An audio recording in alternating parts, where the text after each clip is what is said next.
всички!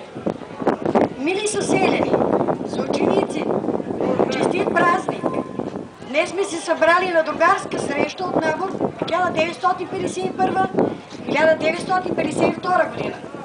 Пожелавам на всички здраве и дълъг живот и още дълги години да поддържаме хубавата традиция, все така да се събираме заедно. Ще мине време, в което ще се срещнем отново.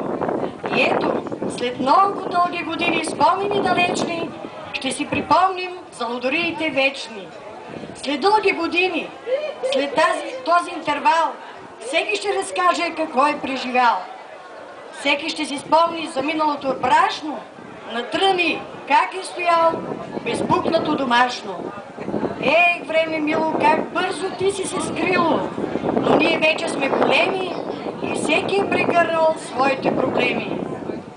На нашата другарска среща всеки ще сподели история гореща за своите преживелици големи, за лични грижи и проблеми.